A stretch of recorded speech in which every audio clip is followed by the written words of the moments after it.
کۆمەڵی ئیسلامی کوردستان لە سەرەتای ڕاگەیاندنیەوە هەمیشە وەک ستراتیژ مامەڵەی لەگەڵ پاراستنی ئاسایشی ناوخۆی هەرێمی کوردستان و ناوچەکەش کردووە و بەو مەبەستەش بەبێ هەڵاوێت پەیوەندی بەهێزی لەگەڵ سەرجەم هێزە سیاسیەکانی هەرێم و دام و دەستگاکانی حکوومەت کردووە.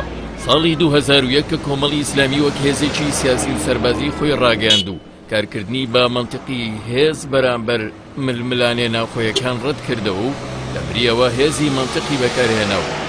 تەواوی ناکۆشە سیاسیەکانی نێوگۆڕەپانی سیاسی هەرێمی کوردستاندا لە هەنگاوەکانی خۆیدا بەرجەستەی کرد. تەنانەت لەو کاتانەشدا بەهێزی سەربازی هێرشیان کردۆتە سەری و لە پشتەوە سەرکردە و کادرە باڵاکانیان تیرۆر کردووە.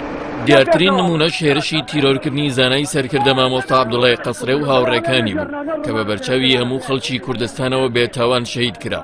لەگەڵەوەی کە کۆمەڵی ئیسلامی خاوەنی هێزی سەربازی و ناوچەی تایبەتی خۆی بوو پەنای نەبردەبەر ڕوبەڕووبوونەوە و بەکارهێنانی چەک بۆ تۆڵەکردنەوە کە ئەو کات حیزبە دیموکراتخواز و مۆدێرنەکانی ئەم هەرێما کردبوویانە مۆدێل و وەک ئاو خواردنەوە سێ و دوویان لێ ناکرد.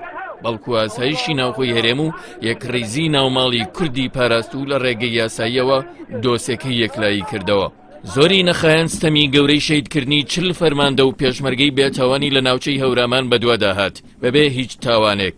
ئەو ساوێستاش کۆمەڵی ئیسلامی کوردستان بیری لە تۆڵە و شەڕی ناوخۆ و تێکدانی ژیانی خەڵک نەکردەوە بەڵکو ئەوەی گرتیەبەر ڕێگەی یاسا و مافی مرۆڤ بوو کە تا هەنووکەش ئەو دۆسیە لە دادگا بەکراوەیی ماوەتەوە.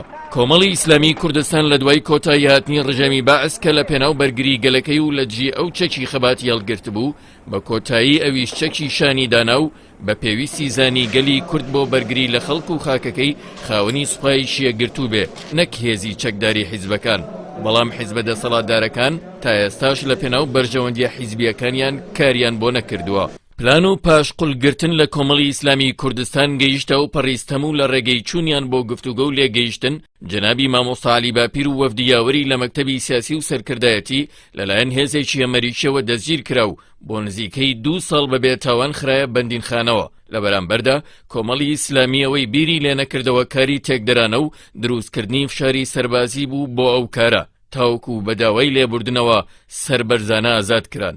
لە بەرامبەر هەڵوێستە خاچەکانیدا کۆمەڵی ئیسلامی لە پرۆسەی سیاسی هەرێمی کوردستان هەرزوو بووە خاوەن پێگەی جەماوەری خۆی و لە هەڵبژاردنەکانیشدا پێگەی بەرچاوی بەدەستهێنا و هەر کات بەرژەوەندی هاوڵاتیانی هەرێمی کوردستان خواستبێتی بەشێک بووە لە حکوومەتی هەرێمی کوردستان و هەر کاتێکیش ڕوبەڕووبوونەوەی گەندەڵی و نادادگەری و چینایەتی پێویست بوو بێ بۆتە ئۆپۆزیسیۆنێکی کارا و بە خەباتی پەرلەمانی و فشاری جەماوەری ڕوبەڕووی دەسەڵاتی گەندەڵ بۆتەوە و مافی خەڵکی لە سەروەت و سامانی دزراوی ئەم هەرێمە و سامانی سروشتی و داهاتی بە تاڵانبراوی کوردستانی لە بەرپرسانی مافیایی داوا کردوتەوە.